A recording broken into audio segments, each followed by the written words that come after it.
Hey bosses, hey bosses, hey bosses, hey, welcome back to another Boss Creations production. In today's video, we are going to be doing something we have not done in a while, and I'm not quite sure if I have shown you how I have done it, but today's an exciting day and we are going to be working on a pillow, y'all. We are going to be sublimating a pillow with customized image and also stuffing it. So if this is something that you would like to see, go ahead and stick around. But before we get into it, I would like to say, if you are new here, welcome into the Boss family. Don't forget to hit that subscribe button because we do all the things over here, and we would love for you to join our team. And if you're not new here, welcome back, bosses. How y'all been? Have y'all been bossing and hustling like we normally do?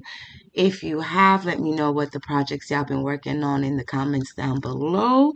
All right, y'all, let's get on into it. So right now, what you see me doing is just the basic. I have a 27 by 60 Epson EcoTank printer. So I cannot print big images. The biggest I can go is whatever they allow in an 8.5 by 12 or 8.5 by 14. So today I'm using my 8.5 by 14, but I kind of sliced it a little weird. So that's why it looks like there's more pieces than it needs to be.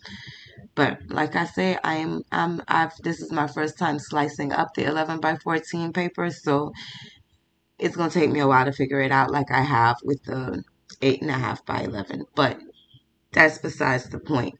What I did was I printed out, I sliced them up so they will be able to fit on the 8.5 by 14. And now I am just going in and trimming off the edges that I don't need so I can tape it back together and make one full size image. So as we go ahead and go along into this,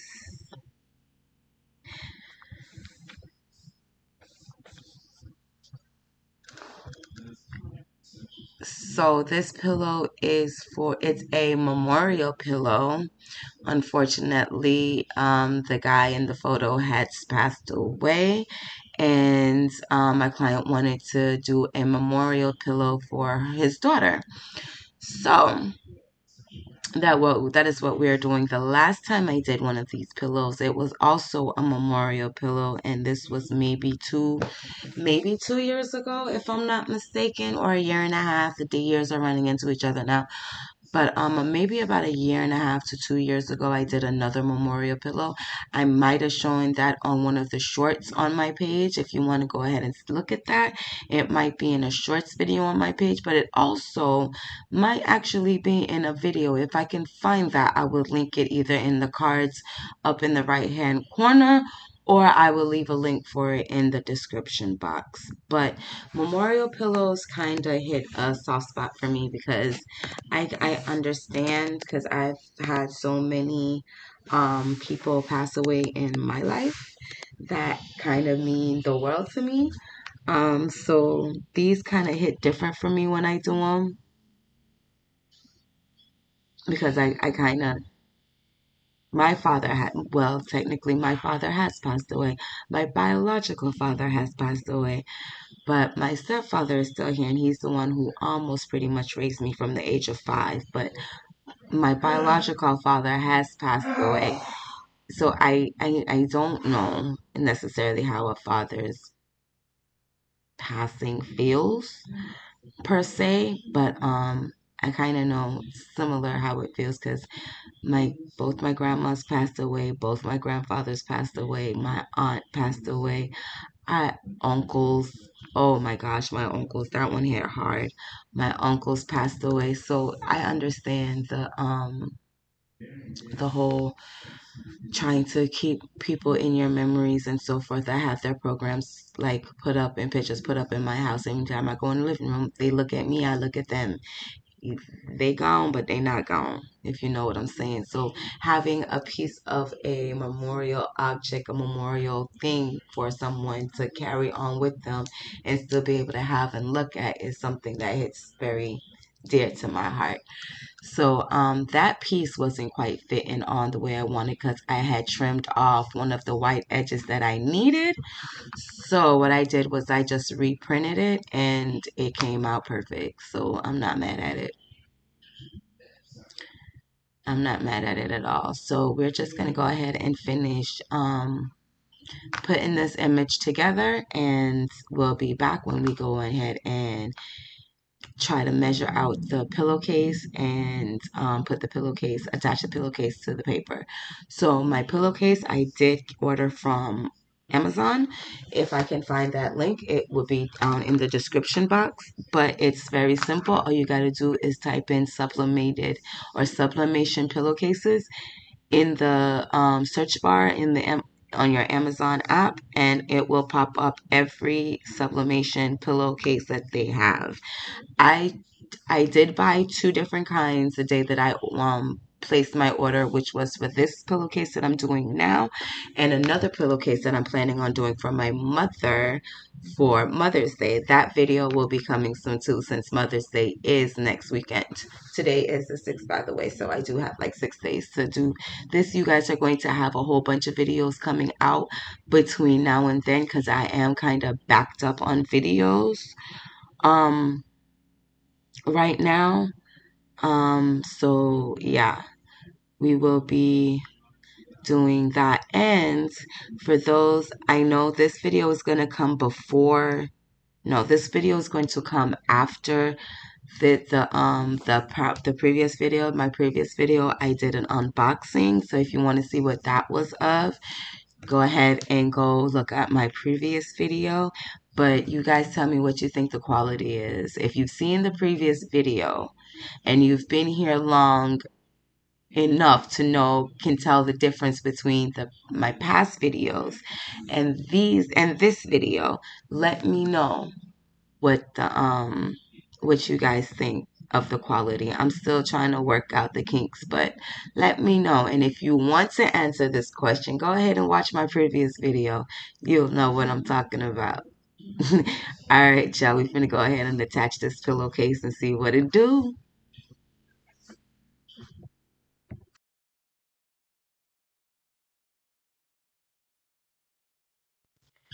All right, so I always do my I always let's reword this. I always try to make my sublimation images bigger than my actual sublimation product. But for this instance, I guess I just did not make it wide enough. So that's why I'm kind of struggling right now to make sure that all the corners and edges are going to be sublimated because I did not go wide enough. I went long enough. I just didn't go wide enough. Which if I was thinking, I should have probably did it the other way, since maybe that's the way. But anywho, it's too late now. It's done. It's been done. So, and I'm not mad at it because it came out very nice. But so that's all I'm doing right now is just measuring out and making sure all the edges and everything have gotten some kind of an image on it.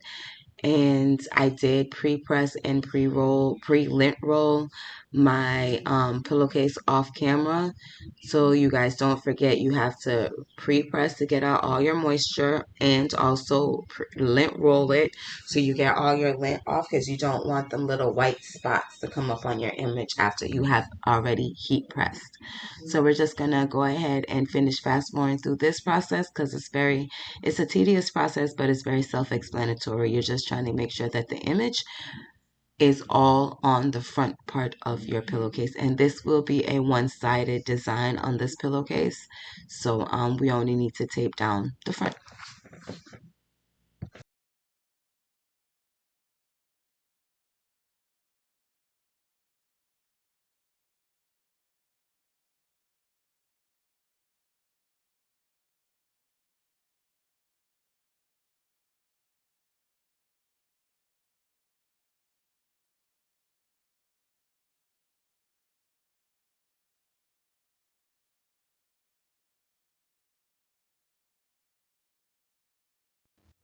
All right, so now we have everything taped down. We're just going through and making sure that all the edges are taped in, all the edges are nice, secure, and tight, so we don't have any air flowing through, therefore we won't get any ghosting.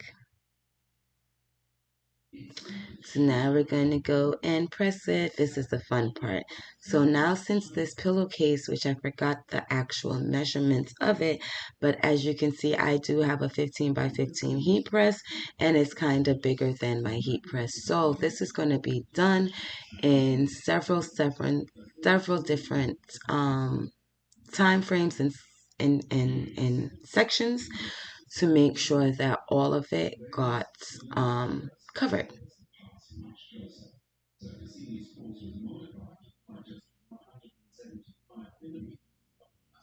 And I grabbed me an extra piece of butcher paper because I'm seeing that it is pressing, because I'm seeing the image come through the paper, but I'm just making sure that it doesn't transfer onto my heat press, because I do use this heat press for everything that I do, and I'm going to need it not to transfer off onto other people's projects. So just to protect yourself, make sure you're always using an extra piece of butcher paper so you don't have any transfer of ink to anywhere you don't want it to be.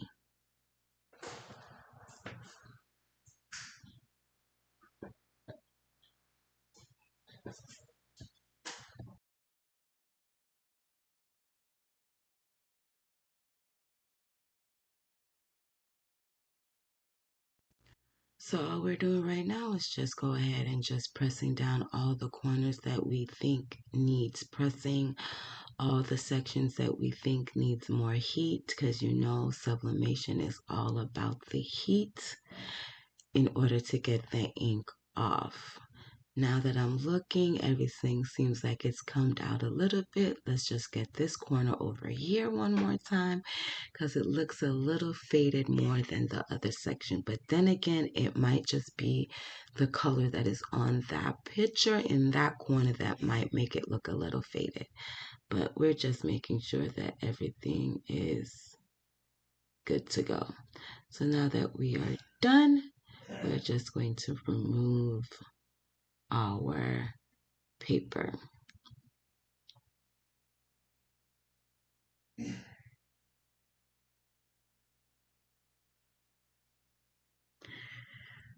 And y'all know how I always do. I always have to get my videos in for everything that I am on. So you know I gotta get my video for TikTok, Instagram, Snapchat, and Facebook. And not to forget Threads, because Threads is new. And yes, we are on Threads. So that is how the image came out. And we are going to go ahead and remove all the excess tape, and we are good to go. Now we're going to take out that inside piece, which is the butcher paper that we had on the inside, and then we are going to take a few little pictures, and then we're going to get to stuffing. So I'll meet you guys back here in a few minutes when we get to stuffing the pillow.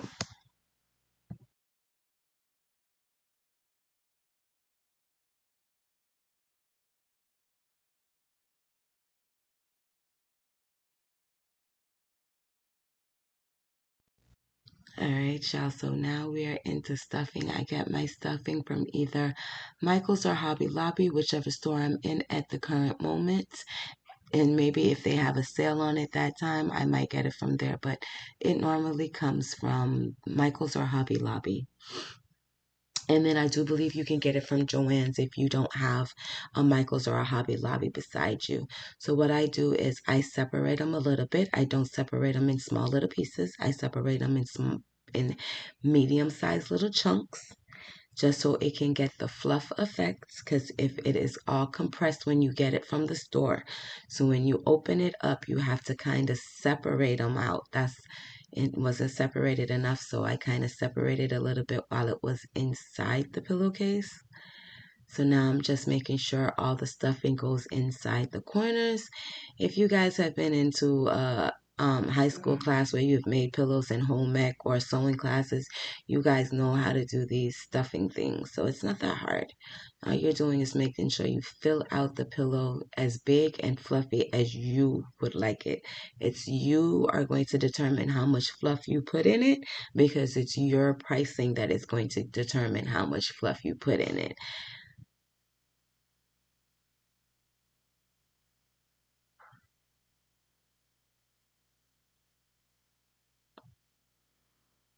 Stuff it all the way in. Make sure all edges are stuffed. Make sure you have fluffing. I know it's going to be kind of hard to zip it up once you've got that stuffing in it to try to prevent it from going inside that zipper, but we need to make sure that the pillow is giving what the pillow needs to give, and that is fluff. So you need to go ahead and go in it and fluff it, make it as big and thick, as full as you want. Go by based off of what your picture is showing you and all that good stuff. So yeah. And I want to say this is a 15 by 17 or a 16 by 17 inch pillow. I will kind of see if I can locate that and let you know what size pillow it is so you know how much stuffing you take. This is one bag of stuffing, and I did not use the full bag of stuffing. I don't think I even used half of the bag of stuffing that I bought. So, there it is. That is our pillow. I am so happy and proud of how it looks and how it is. It came out nice. It came out really nice.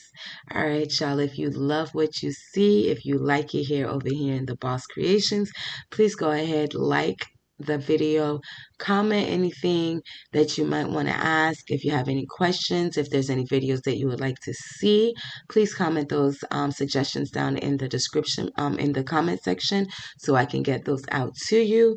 And please don't forget to subscribe to the channel and hit that notification bell so you guys are not out of the loop of when I upload new videos.